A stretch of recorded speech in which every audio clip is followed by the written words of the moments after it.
दोस्तों, यह दुर्भाग्यपूर्ण घटना एक बार फैजाबाद जिले के गौरा घाट पर घटी थी। रेलवे स्टेशन के बाहर एक लड़का रोज अपना ऑटो लेकर खड़ा रहता था। जो भी सवारी आती थी उसे वह बैठाकर उनके घर तक छोड़ देता था। इससे उसे अच्छा खासा मुनाफा हो जाता था, जिससे उसका परिवार पल रहा था। एक रात की बात है, उस दिन जोर जोर से बारिश हो रही थी और रह रहकर बिजली भी चमक रही थी। रात का समय था, कुछ साफ साफ दिखाई नहीं दे रहा था।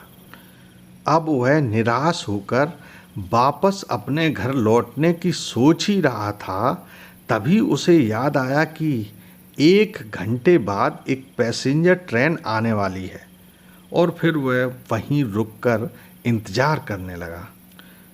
इतने में और घना अंधेरा छा गया। अंधेरा इतना था कि एक हाथ को दूसरा हाथ दिखाई नहीं दे रहा था और बिजली रह रहकर चमक रही थी। इतने में ही वहाँ की स्टेशन पर ट्रेन आकर रुकी।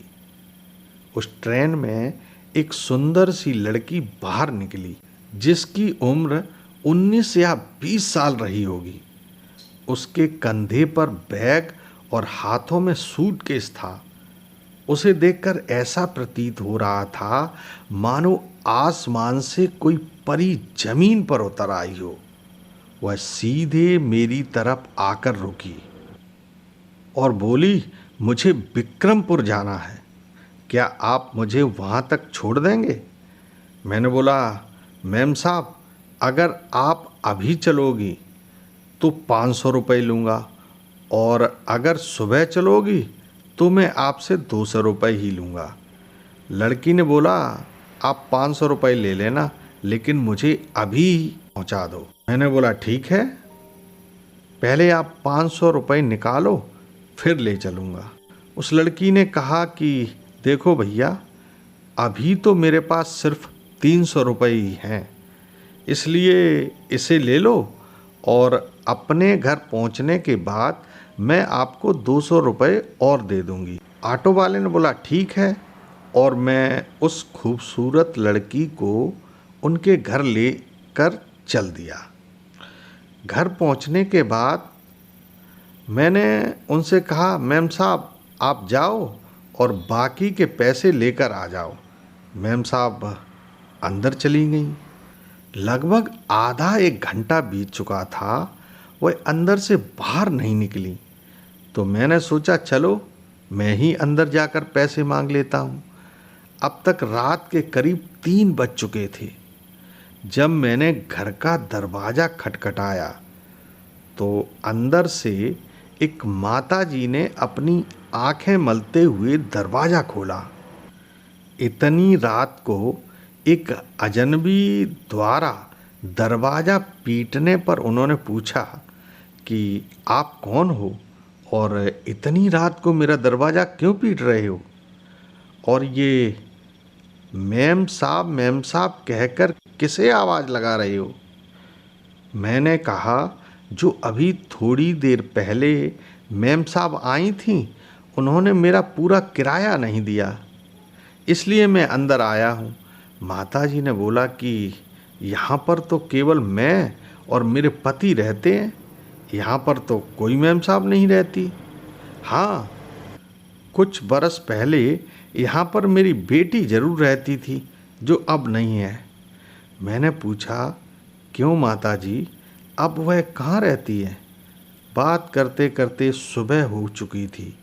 अचानक मेरी नज़र दीवार पर पड़ी, जहाँ मैंने देखा कि उन्हीं मैम साहब की फ़ोटो दीवार पर लगी हुई थी। तब मैंने बोला कि माताजी, मेरे ऑटो में बैठने वाली यही मैम साहब थीं, जिनको मैं लेकर आया था। अब माताजी रोते रोते बोली, बेटा यह कैसे हो सकता है, क्योंकि यह तो 5 साल पहले ही ट्रेन के नीचे आकर कट गई थी, उसकी मृत्यु हो गई थी। यह सुनकर तो मेरे होश उड़ गए और हाथ पैर ठंडे पड़ गए। मैंने बोला, मैं जाता हूँ, मुझे कोई पैसा नहीं चाहिए। और मैं तेजी से दौड़ा और ऑटो रिक्शा तक आया। ऑटो में बैठकर ऑटो को जोर जोर से भगाने लगा। तभी मेरी नज़र पीछे वाली सीट पर पड़ी तो मैंने देखा कि पिछली सीट पर 200 रुपये और पड़े थे। मैंने सारे पैसे लेकर मंदिर में चढ़ा दिए और भगवान से प्रार्थना करने लगा कि मेम साहब की आत्मा को शांति मिले। इसके बाद कई महीने तक मैं रात को ऑटो लेकर उस स्टेशन पर नहीं रुका, पर आज भी उन मेम साहब की ईमानदारी मेरे मन मस्तिष्क से निकल नहीं रही। तो दोस्तों, आज की कहानी में बस इतना ही। कल फिर मिलेंगे ठीक शाम 6 बजे। तब तक अगर आपने मेरा चैनल सब्सक्राइब नहीं किया है तो प्लीज़ कर लें, इससे मेरा हौसला और बढ़ जाएगा। नमस्कार दोस्तों।